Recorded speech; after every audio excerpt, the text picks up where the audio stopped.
What news বাংলায় আপনাদের স্বাগত জানাচ্ছি। যেই খবরটি নিয়ে আমরা আপনাদের সামনে উপস্থিত হয়েছি সেটি হলো বিতর্কে আবার দিলীপ ঘোষ। দিলীপ ঘোষের সঙ্গে বিতর্ক যেন কিছুতেই পিছু ছাড়ছে না।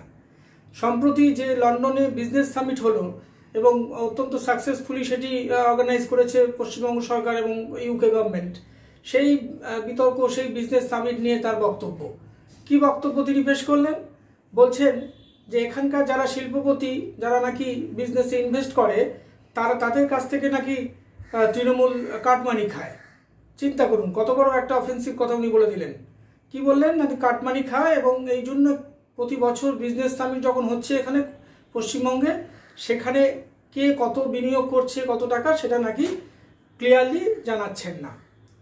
চিন্তা করুন, একটা বিজনেস সামিট সবেমাত্র হতে চলেছে বা হলো, একটা সময় লাগবে। ইংল্যান্ডের যারা বড় বড় ব্যবসায়ী তারা অত্যন্ত ইন্টারেস্টেড হয়েছে বলে খবর আছে এবং সবচেয়ে বড় কথা হলো যে ওরা উৎসাহ প্রকাশ করছে যে এখানে ইনভেস্ট করার কতটা অনুকূল পরিস্থিতি খোঁজ খবর নিচ্ছে।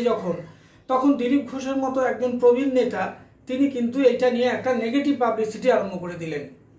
বিজেপি বা বিরোধী দল কোথাও গিয়ে একটা কি ফ্রাস্ট্রেশনে ভুগছে। তারা কিন্তু মমতা বন্দ্যোপাধ্যায়ের যত উদ্যোগ সব কটাকেই সমালোচনার চোখে দেখছে, সেটা কিন্তু কখনোই কাম্য নয়। মমতা বন্দ্যোপাধ্যায় যখন বিরোধী নেত্রী ছিলেন তখন সিপিএম গভর্নমেন্টের বিরুদ্ধে লাগাতার আন্দোলন করলেও সর্বক্ষেত্রে তিনি বিনিয়োগ নিয়ে কিন্তু নেগেটিভ পাবলিসিটি করেননি সিপিএমের বিরুদ্ধে। আপনারা পুরনো সমস্ত কাগজপত্র দেখলে আপনারা সেটা জানতে পারবেন। কিন্তু দিলীপ ঘোষের মতো নেতা কোনো খোঁজ খবর না নিয়ে তিনি হঠাৎ করে বলে দিলেন যে এই বিজনেস সামিট নাকি ভালো মতো হয়নি, প্রায় একদম নেগেটিভ অ্যাটিটিউড দেখালেন তিনি। আর কি বললেন? গভীর অভিযোগ করলেন নাকি এখানকার শিল্পপতিদের থেকে কাটমানি খায়। যদি সত্যি কাটমানি খেত তাহলে কি শিল্পপতিরা ব্যবসা করতো? যদি কোনো প্রবলেম হতো তারা কি জানাতো না? মিডিয়া কি জানতে পারতো না? কিন্তু তা কিন্তু সেটা জানা যাচ্ছে না। দিলীপ ঘোষের মতো এত বড় একজন নেতা, সে কিন্তু ইদানিংকালে সমস্ত নেগেটিভ পাবলিসিটি, কোথাও গিয়ে কাউকে গলায় পা তুলে দেবো, আপনি ঘরে থেকে বার করে মারবো, হাতে কাটারি, বুঝতেই তো পারছেন কি হবে, এরকম ধরনের একটা এলোমেলো কথা বলছেন কেন? 2026 যত এগিয়ে আসছে, বিজেপি নেতারা কি খেই হারিয়ে ফেলছেন? তারা কি নিজেদের মধ্যে কোঅর্ডিনেশন বা টেম্পারমেন্ট ধরে রাখতে পারছেন না? তাই জন্য এরকম মন্তব্য করছেন। আজ মুখ্যমন্ত্রী মমতা বন্দ্যোপাধ্যায়ের নেতৃত্বে যদি একটা বিজনেস সামিট লন্ডনের মতো জায়গায় সাকসেসফুলি হয়, তবে তার এফেক্ট পড়তে তো সময় লাগবে, আমাদের ধৈর্য ধরে অপেক্ষা করতে হবে। তা না করে কি করলেন? তিনি জানতে চাইতে পারতেন, তিনি মুখ্যমন্ত্রীর কাছে দাবি করতে পারতেন শ্বেতপত্র প্রকাশে। তিনি তা না করে কি বলে দিলেন? নাকি কাটমানি খায় এরা, তাই জন্য নাকি এখানে কে কত বিনিয়োগ করছে, বিদ্যুতের দাম নাকি কমছে না, এরকম সমস্ত রকমের তিনি কিন্তু করতে আরম্ভ করলেন। সুতরাং এরকম ধরনের যে একটা বক্তব্য বিরোধী নেতাদের কাছ থেকে আসছে, তা কি সত্যি খুব ভালো? এটা কি খুব বেশি আশাব্যঞ্জক পশ্চিমবঙ্গের বিশেষ করে আগামী প্রজন্মের কাছে? তারা কি দেখছে? মমতা বন্দ্যোপাধ্যায়ের যদি কোনো ভুল ত্রুটি থেকে থাকে তবে সেটাকে তো কনস্ট্রাকটিভ ওয়েতে আপনাকে জানাতে হবে। এরকম এলোমেলো আপনি কথা বলে ফেলছেন আপনাদের মধ্যে নেতারা, আপনারা কোনো বিষয়ে কোনো পজিটিভ অ্যাটিটিউড রাখছেন না। মমতা বন্দ্যোপাধ্যায় যাই করতে যাচ্ছেন সেখানেই আপনারা খুদ ধরছেন। তবে ভদ্রমহিলা যাবেন কোথায়? তিনি কি কোনো কাজই করবেন না?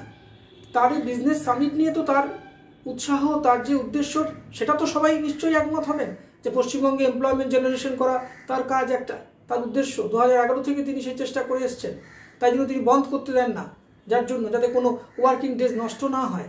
কিন্তু দিলীপ ঘোষের মতো নেতারা কিন্তু সেগুলোতে একেবারেই গুরুত্ব দিতে নারাজ।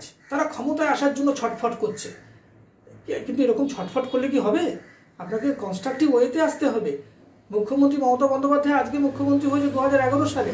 তার আগে তার যে 30 বছরের যে পলিটিক্যাল যে ব্যাটেল, সেটা কি আপনারা ভুলে গেছেন? আর আপনি রাতারাতি একজন ক্ষমতায় এসে যাবেন? পশ্চিমবঙ্গের জনগণকে এতই বোকা? তারা কি দেখছে না?